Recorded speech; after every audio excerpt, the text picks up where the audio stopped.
1867 में अकबर ने जब चित्तौड़गढ़ पर आक्रमण किया तो मेवाड़ के प्रमुख सरदारों और सेना नायकों के आग्रह पर महाराणा उदय सिंह ने चित्तौड़गढ़ छोड़ दिया।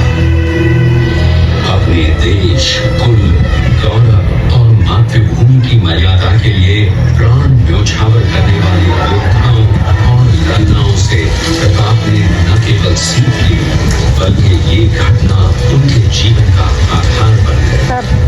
फरवरी 1573 को महाराणा उदय सिंह का देहांत हुआ। प्रताप की ज्येष्ठता और योग्यता को ध्यान में रखते हुए सरदारों ने उनको राजगद्दी पर आसीन किया। होली के दिन उनका गोगुंदा में राज तिलक हुआ। उस समय तक लगभग सभी राजाओं ने अकबर की अधीनता स्वीकार कर ली थी। एकमात्र महाराणा प्रताप ने अपना मस्तक अकबर के आगे नहीं झुकाया। प्रताप मुगलों से लोहा लेने की तैयारी में जी जान से जुट गए। 18 जून 1576 की सुबह हल्दी घाटी और खमनोर के मध्य एक मैदान में ऐतिहासिक युद्ध हुआ। महाराणा प्रताप की सेना गोगुंदा से हल्दी घाटी पहुंची, जबकि सेनापति मानसिंह के नेतृत्व में मुगल सेना ने हल्दी घाटी के ठीक नीचे मैदान में अपना मोर्चा जमाया। मुगल सेना के हराबल दस्ते द्वारा घाटी में घुसपैठ करने के प्रयास की प्रतिक्रिया स्वरूप महाराणा प्रताप की सेना मुगलों पर टूट पड़ी। प्रताप के हराबल सैन्य दलों का नेतृत्व पठान हाकिम खान कर रहे थे।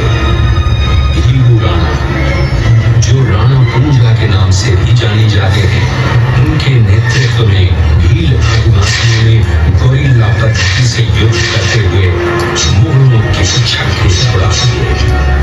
देखते ही देखते शाही सेना में खलबली मच गई। तलाई घोड़ों के दांतों और तलवारों की झंकारों से गूंज उठी। चारों तरफ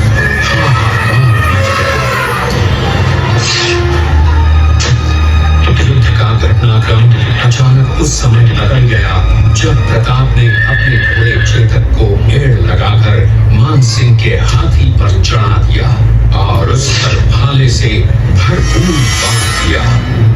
मानसिंह हौदे में दुबक गया।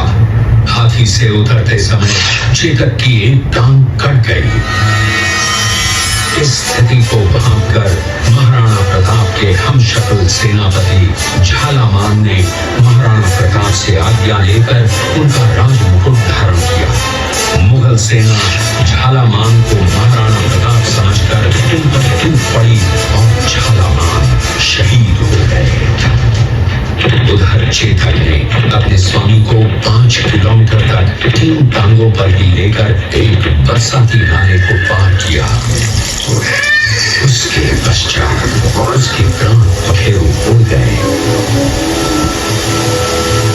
इस युद्ध से महाराणा प्रताप के मन पर गहरा प्रभाव पड़ा।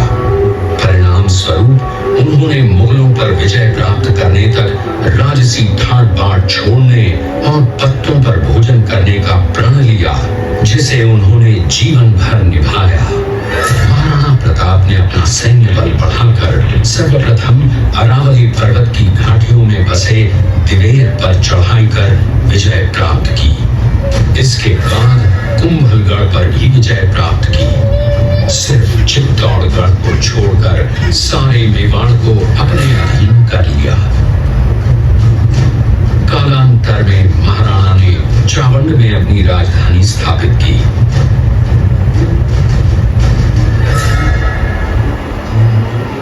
19 जनवरी 1597 को राणा प्रताप ने मात्र 57 वर्ष की आयु में इस संसार से प्रयाण किया।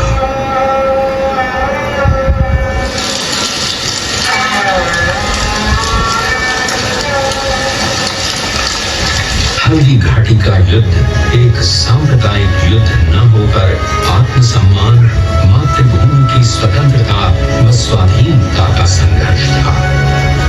इसका प्रमाण ये है कि जहां पर अकबर की सेना के सेनापति जयपुर के राजा मानसिंह थे, वहीं पर महाराणा प्रताप की सेना के सेनापति काबुल के हाकिम खां सूर थे। महाराणा प्रताप स्वतंत्रता की वेदी पर एक ऐसा अंगारा था जो आत्मसम्मान व देश गौरव के लिए दिन रात जलता रहा, धड़कता रहा, और अंत में बुझकर भी उसने देश में ऐसा लौह भर दिया जिसकी प्रखर किरणों ने भारत माता को गुलामी की जंजीरों से मुक्त कराने के लिए सदा प्रेरित किया।